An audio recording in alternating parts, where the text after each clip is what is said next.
എടോ മൈഗുണാപ്പ, ഞാൻ പറയുന്നൊന്ന് അങ്ങോട്ട് കേൾക്ക്. എക്സൈസ് നിയമപ്രകാരം പള്ളിക്കൂടവും ബാറും തമ്മിൽ 200 മീറ്റർ അകലം വേണമെന്നാ. ആ നിയമം പാലിച്ചേ പറ്റൂ. അപ്പോ ബാറിരിക്കുന്ന പുതിയ 10 നില കെട്ടിടം പൊളിച്ചു മാറ്റണമെന്നാണോ? എടോ, പുതിയ കെട്ടിടം പൊളിക്കുന്ന ആരെങ്കിലും പറഞ്ഞോ? ബാറല്ല നമ്മൾ പൊളിക്കുന്നത്. ബാറിനടുത്തുള്ള സ്കൂള് പൊളിച്ചടക്കാൻ ഓർഡർ ഇട്ടിരിക്കാൻ ഞാൻ. അതിന് വകുപ്പ് ഞാൻ വേറെ കണ്ടുപിടിച്ചു. എക്സൈസും വിദ്യാഭ്യാസം ഒരുമിച്ച് കൈകാര്യം ചെയ്യുന്ന കേരളത്തിലെ ആദ്യത്തെ മന്ത്രിയെ ഞാൻ. താൻ എന്നെ നിയമം പഠിപ്പിക്കണ്ട. അതെ, കമ്മീഷൻ ഇപ്പൊ എത്ര സാർ? ദാസ്ബാ, നീ ആ സ്റ്റേറ്റ് കാർ എടുത്തുകൊണ്ട് പോയിട്ട് 50 കുപ്പി മിനറൽ വാട്ടർ വാങ്ങി മണിയമ്മയ്ക്ക് കൊണ്ടു കൊടുക്ക്. എന്റെ ഭാര്യ മണിയമ്മ മിനറൽ വാട്ടറിലെ കുളിക്കണേ, പക്ഷെ കളർ വയ്ക്കണല്ലേ. മണിയമ്മ ചേച്ചിക്ക് 50 രൂപയുണ്ട്, എന്താകാനാ? നല്ല തടിയല്ലേ? അത് മതിയടോ. അവള് കുളി തുടങ്ങിയത് തന്നെ ഞാൻ മന്ത്രിയായതിനു ശേഷം. പിന്നെ അവനിപ്പം എത്തും ആ കമ്മീഷണർ. 10 ലക്ഷം പോരാ, ഇനി ഇത്തിരി കൂടുതൽ വേണമെന്ന് പറഞ്ഞാലും താനങ്ങ് സമ്മതിച്ചേക്കണം. അയാള് മനസ്സ് വെച്ചാലേ തന്റെ ചേട്ടനെ പുറത്തു കൊണ്ടുവരാൻ പറ്റൂ. സല്യൂട്ടൊന്നും വേണ്ട കമ്മീഷണറെ, ആര് കാണാനാ? ഇതാ ഇങ്ങോട്ട് ഇരുന്നേൻ. വേണ്ട സർ. പ്രോട്ടോ കേളൊന്നും നോക്കണ്ട രാമനാഥ. പ്രോട്ടോ കേളല്ല സർ, പ്രോട്ടോകോൾ. എന്തായാലും പ്രോ ഉണ്ടല്ലോ. നമ്മളിപ്പോ സുഹൃത്തുക്കളാണോ? ഞാൻ മന്ത്രിയായത് എന്റെ തെറ്റാണോ? അല്ല സർ, ജനങ്ങളുടെ തെറ്റാണ്. തമാശ തമാശ. എന്നെ വിളിപ്പിച്ച കാര്യം പറ സർ. പറയാം. ഇതാരാണെന്നറിയോ? ഇയാളെ നമ്മുടെ വിഷമദ്യ ദുരന്ത കേസിലെ 1-ാം പ്രതി പൊന്നച്ചന്റെ അനിയനല്ലേ? എനിക്കറിയാം സർ. ഞങ്ങൾ തമ്മിൽ പരിചയപ്പെട്ടതിന്റെ പാട് ഇപ്പോഴും ഇയാളുടെ ദേഹത്തുണ്ടാവും അല്ലേടോ? അതെ, ചോദ്യം ചെയ്തപ്പോ ഞാൻ 1-2 കള്ളം പറഞ്ഞു. പോലീസ് എന്ന് പറഞ്ഞാൽ കള്ളം പറയുന്നവരെ തല്ലാനുള്ളവരാ അല്ലേ കമ്മീഷണറെ? പിന്നെ ഞാനൊരു റെക്കമെൻഡേഷന് വേണ്ടിയാ വിളിപ്പിച്ചത്. പൊന്നച്ചനെതിരെയുള്ള കുറ്റപത്രം മറ്റന്നാളെ കോടതിയിൽ സമർപ്പിക്കുന്നെന്ന് കേട്ടു. അയാൾക്ക് കൊലക്കയർ വരെ കിട്ടാവുന്ന തരത്തിൽ എല്ലാ പഴുതുകളും അടച്ചുകൊണ്ടാണ് ഞാൻ ഈ കുറ്റപത്രം തയ്യാറാക്കിയിരിക്കുന്നത്. ഇനി ദൈവം തമ്പുരാൻ വിചാരിച്ചാൽ പോലും പൊന്നച്ചനെ ശിക്ഷയിൽ നിന്ന് രക്ഷപ്പെടുത്താൻ പറ്റില്ല സർ. പറ്റണം. അതിനാ കമ്മീഷണർ വിളിപ്പിച്ചേ. കമ്മീഷണറും ഞാനും അവറാച്ചനും നമ്മുടെ പാർട്ടിയൊക്കെ ഒരേ ഗ്രൂപ്പാണെന്ന് ഞാൻ ഇന്നലെ അറിഞ്ഞേ. മനസ്സിലായോ? അവറാച്ചന്റെ 100 ഏക്കർ ഏലത്തോട്ടം ഉള്ള കാര്യം നേരെ പറയാലോ. കമ്മീഷണർക്ക് വീണ്ടും കാശുണ്ടാക്കാനുള്ള ഒരു തന്ത്രം പറയാനാ വിളിപ്പിച്ചേ. ഞാൻ എന്ത് തന്ത്രം പയറ്റിയാലും ശിക്ഷ വിധിക്കുന്നത് കോടതിയല്ലേ സർ? കോടതിയൊക്കെ രാമനാഥന്റെ പേനയുടെ മുമ്പിൽ പുഴുക്കളാ. അതൊക്കെ എനിക്കറിയാം. കൂടുതലൊന്നും പറയുന്നില്ല. കുറ്റപത്രത്തിൽ പൊന്നച്ചന് രക്ഷപ്പെടാനുള്ള പഴുതുണ്ടായിരിക്കണം. കമ്മീഷണറെ, പൊന്നച്ചനകത്തായാൽ മദ്യദുരന്തം തീരുന്നു തോന്നുന്നുണ്ടോ? ചുമ്മാതാ. ഒരു വൈപ്പിൻ, പിന്നെ പുനലൂര്, കല്ലുവാതിക്കൽ, കല്ലമ്പലം, അതിങ്ങനെ മനുഷ്യചങ്ങല പോലെ നീളും. 15 പേരെ കൊന്നൊരു പൊന്നച്ചൻ പോയാൽ 100 പേരെ വിഷം കൊടുത്തു കൊല്ലാൻ മറ്റൊരു പൊന്നച്ചൻ വരും. വന്നില്ലെങ്കിൽ സാറിനെ പോലുള്ളവർ വരുത്തും. വരുത്താതിരിക്കാൻ പറ്റോ അനിയ? നിലനിൽക്കണ്ടേ? സത്യത്തിൽ ഇവിടെ ശിക്ഷിക്കേണ്ടത് പൊന്നച്ചന്മാരെ അല്ല സർ, അവരെ സൃഷ്ടിക്കുന്ന ഗുണശേഖരന്മാരെയാണ്. അവരിൽ നിന്ന് കോടികൾ കൈക്കൂലി വാങ്ങുകയും ധൂർത്തടിക്കുകയും മണിമന്ദിരങ്ങൾ പണിയുകയും ചെയ്യുന്ന നിങ്ങൾ രാജാവായിരുന്നുകൊണ്ട് തന്റെ പ്രജകൾക്ക് വിഷവീര്യം വിളമ്പാൻ കൂട്ടുനിൽക്കുന്നു. ഇതെല്ലാം അറിയുന്ന പാവപ്പെട്ട ജനങ്ങൾ നിങ്ങൾക്ക് വീണ്ടും വോട്ട് ചെയ്യുന്നു. എല്ലാം മനസ്സിലാക്കുന്ന പാവപ്പെട്ട നിയമപാലകർ നിങ്ങൾക്ക് വീണ്ടും സല്യൂട്ട് ചെയ്യുന്നു. നമ്മുടെ മഹത്തായ ജനാധിപത്യത്തിന്റെ ഈ കറുത്ത ഭാഗത്താണ് സർ രാമനാഥൻ. പൊന്നച്ചന്റെ കുറ്റപത്രത്തിൽ വെള്ളം ചേർക്കാൻ ഞാൻ തയ്യാർ. പക്ഷേ അതിനു മുമ്പ് എനിക്ക് ഇയാളോടൊന്ന് സംസാരിക്കണം. ആയിക്കോട്ടെ, പക്ഷെ സഹായിക്കണം. നമുക്ക് രണ്ടുപേർക്കും ഗുണമുള്ള കാര്യല്ലേ? പൊന്നച്ചനെ കേസിൽ നിന്ന് ഊരിയെടുക്കാൻ മന്ത്രി ഗുണശേഖരന്റെ കുടുംബ ഖജനാവിലോട്ടും അയാളുടെ പാർട്ടി ഖജനാവിലോട്ടും എത്ര കൊടുക്കാന്നാടോ വാഗ്ദാനം ചെയ്തിരിക്കുന്നേ? 1 കോടി. സാറിന് 10 ലക്ഷം രൂപ തരണമെന്നാണ് എന്നോട് പറഞ്ഞിട്ടുള്ളത്. പൊന്നച്ചൻ പേരിന് നിന്നാ മതി, ബാക്കി കാര്യങ്ങളെല്ലാം ഞങ്ങൾ ഏറ്റുമെന്ന് സത്യമിട്ട് പറഞ്ഞതാ സാർ ഈ 2 മന്ത്രിമാരും. ഒടുവിൽ ഇപ്പോൾ പ്രശ്നം വന്നപ്പോൾ കുറ്റം മുഴുവൻ ഞങ്ങൾക്കായി. ഒരു 100 കോടിയെങ്കിലും ഞങ്ങളെ കൊണ്ട് അവർ 5 വർഷമായി ഉണ്ടാക്കിയിട്ടുണ്ട് സാർ. അപ്പോ നിങ്ങൾ എത്ര ഉണ്ടാക്കിയിട്ടുണ്ട്? അവർക്ക് കിട്ടിയതിൻ്റെ 10-1 പോലും ഇല്ല സാർ. ഞങ്ങളെ രക്ഷിക്കണം സാർ. ചേട്ടന് ജാമ്യം കിട്ടിയില്ലെങ്കിൽ ചേട്ടത്തെയും പിള്ളേരും ആത്മഹത്യ ചെയ്യും. രക്ഷിക്കാം, പക്ഷെ ഒരു ഉറപ്പ് തരണം. എന്തുറപ്പ് വേണേലും തരാം സാർ. ഇനി ഒരു ചില്ലിക്കാശ് പോലും എക്സൈസ് മന്ത്രി ഗുണശേഖരനോ അയാളുടെ ചീഞ്ഞു നാറിയ പാർട്ടിക്കോ കൊടുത്തു പോരുത് സാർ. മേലിൽ ഈ പണി ചെയ്യില്ല എന്ന് സത്യം ചെയ്യണം. എടോ, ഇങ്ങനെ കൊലച്ചോറുണ്ടാ തന്റെ വരാൻ പോകുന്ന തലമുറയ്ക്ക് പോലും ഗതി കിട്ടുകയില്ല. പിന്നെ നിങ്ങളുടെ വിഷമദ്യം കഴിച്ച് മരിച്ചുപോയ ഒരു 15 പാവപ്പെട്ട തൊഴിലാളികളുണ്ടല്ലോ, അവരുടെ കുടുംബത്തിന് ഒരു 5 ലക്ഷം രൂപ വെച്ച് കൊടുക്കണം. കണ്ണ് നഷ്ടപ്പെട്ട 8 പേരുണ്ട്, അവർക്ക് 3 ലക്ഷം രൂപ വീതം കൊടുക്കണം. പറ്റുമോ? സാർ അത് പറ്റില്ല പറ, എനിക്ക് വേറെ പണിയുണ്ട്. കൊടുക്കാം സാർ. നാളെ തന്നെ വേണം. എന്റെ ആളെ തന്റെ കൂടെ വരും. പിന്നെ താൻ എനിക്ക് തരാമെന്ന് പറഞ്ഞ 10 ലക്ഷം രൂപയും അയാളുടെ തന്നെ കൊടുത്താൽ മതി. തന്റെ ചേട്ടന് ജാമ്യം കിട്ടിയിരിക്കും. ഞാനാ പറയുന്നത്. ഈ ഉപകാരം ഒരിക്കലും ഞങ്ങൾ മറക്കില്ല സാർ. മറന്നാലും കുഴപ്പമൊന്നുമില്ല. പക്ഷേ ഇപ്പൊ പറഞ്ഞൊന്നും മറക്കരുത്. നാളെ തന്നെ പറഞ്ഞ രൂപ കൊടുത്തിരിക്കണം. മറ്റാരും ഇവരെ അറിയാനും പാടില്ല. മന്ത്രിയോട് എന്നെ പറ്റി 10 ചീത്ത പറഞ്ഞിട്ട് സംഭവിക്കും. സാർ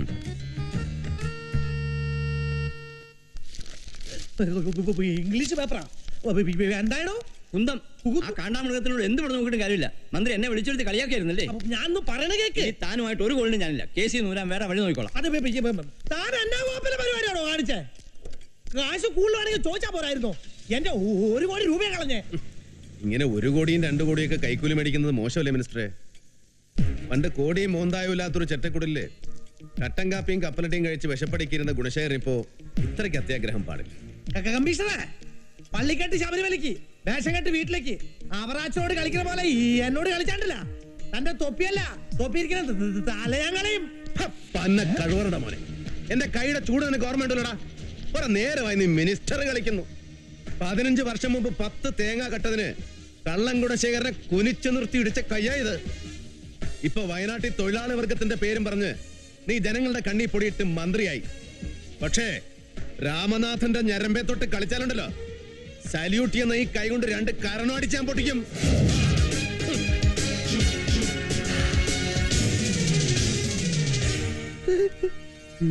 എന്ത് കഷ്ടം നോക്ക്.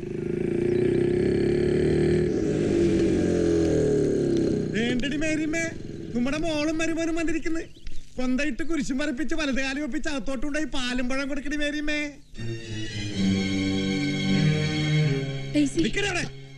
ചേരിയിലെ ചെമ്മാന്റെയും ചെരുപ്പൂത്തിയുടെയും കൂടെ കൂത്താടി നടന്നിട്ട് വന്നിരിക്കാൻ നിന്റെ മോള്. പള്ളിമേടെ ചെന്ന് കുറച്ച് ആനാം വെള്ളം മേടിച്ച് തളിച്ചിട്ട് ആറ്റുവാക്കര തറവാട്ടി കയറ്റിയാൽ മതി. എരണം കെട്ടോളാം. മര്യാദയ്ക്ക് സംസാരിക്കണം. നിങ്ങൾ മാന്യമായിട്ട് പെരുമാറുമെന്ന് രാമനാഥ് സാർ പറഞ്ഞോണ്ടാ ഞാൻ ഡേയ്സിയും കൊണ്ടുവന്നത്. നീ എന്നെ മര്യാദ പഠിപ്പിക്കാൻ വന്നതാണ്. മിണ്ടി പോരുത് ശാവുമേ. ഇതാണോ ഡെയ്സി മോളെ കെട്ടാൻ പോണ പയ്യൻ? മിടുക്കനാണല്ലോ. സൽമാൻ ഖാന്റെ ലുക്കുണ്ട്, പക്ഷെ പൊക്കും പോരാ. പ്രസംഗിക്കാതെ കയറി അത് വെക്കണം. വിറഞ്ഞു കയറുന്നുണ്ട് എനിക്ക്. ഇറങ്ങി പോടാ വെളിയിൽ. വരട്ടല്ലേ, പോവാൻ തന്നെ വന്നത്, ഇവിടെ കയറി പൊറുക്കാനല്ല. പക്ഷെ ഇനി ഞാൻ ഇവിടുന്ന് പോവുകയാണെങ്കിൽ ഡേയ്സിയും കൊണ്ടേ പോവും. തൊട്ടുപോരുത്. ചേരിത്തെരുവിലെ പാവപ്പെട്ട പിള്ളേരെ കയ്യൂക്കത്ത് എനിക്കറിയില്ല. കൊട്ടാരക്കെട്ടിരുന്ന് ശീമപ്പന്നയുടെ നെയ് സേവിച്ചുണ്ടാക്കിയ തന്റെ പൊണ്ണത്തടി ഉണ്ടല്ലോ, കുത്തി ചോർത്ത് ഞാൻ. നഷ്ടപ്പെടാൻ ഒന്നുമില്ലാത്തവൻ അപ്പു. ജയിലിൽ പോകാൻ എനിക്ക് മടിയില്ല. ഇവരൊക്കെ എവിടെ പോയി കിടക്കണം?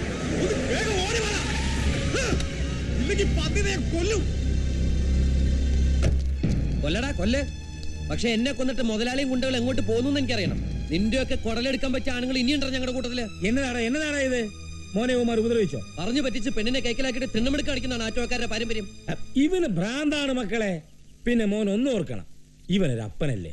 പിന്നെ തോമാശ്ലീഹ നേരിട്ട് വന്ന് മാമോസ വെള്ളം ഒഴിച്ച് നസ്രാണിപ്പട്ട തന്നവരാ ഞങ്ങള്.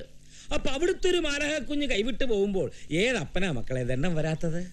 അപ്പൊ ഞങ്ങളുടെ കല്യാണം നടത്തി തരാന്ന് രാമനാഥ് സാറിന് വാക്ക് കൊടുത്തിട്ട് ഇയാളിപ്പോ എന്തിനെങ്ങനെ വൃത്തിയോട് പറയുന്നത്? മോൻ ക്ഷമിച്ചു കള. രാമനാഥനോടെന്നല്ല, എവനോട് ആറ്റുവാക്കാർ വാക്ക് കൊടുത്തിട്ടുണ്ടെങ്കിൽ തല പോയാലും അത് പാലിച്ചിരിക്കും. ഞങ്ങൾ നേരും നെറിവുള്ളവരാ. മക്കളിപ്പോ ദേശിലെ വല്യപ്പച്ചനല്ലേ ഈ പറയുന്നേ.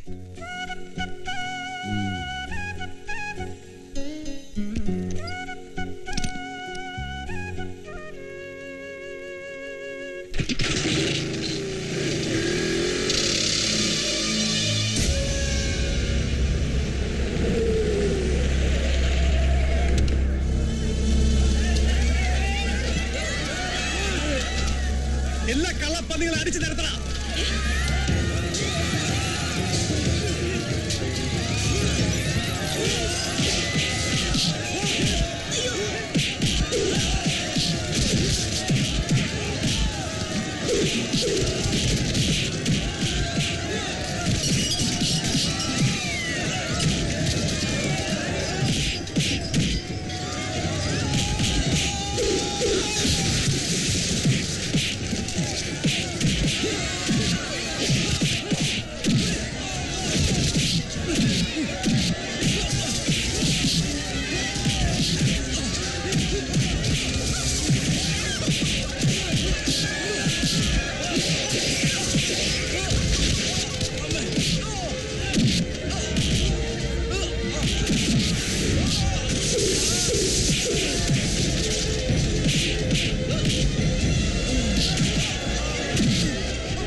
തെമ്മാടി സിറ്റിക്ക് പുറത്തേക്ക് പറഞ്ഞേക്കുമെന്ന് അവൻ വന്ന് നിരത്തുന്നത് കണ്ടോ? ചെന്ന് മേടിച്ചോ.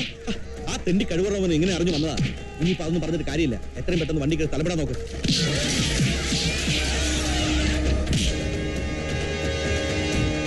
സാറേ, സാറിനെ പോത്തൻകോട്ടേക്ക് അന്വേഷണത്തിന് അയച്ചത് ഈ തന്തയിലാഴ് കാണിക്കാനായിരുന്നു അല്ലേ? സാറേ, ആണുങ്ങളായ നേർക്ക് നേരെ വരണം. ആണും പെണ്ണും കെട്ടവരോടത് പറഞ്ഞിട്ട് കാര്യമില്ലെന്നറിയാം.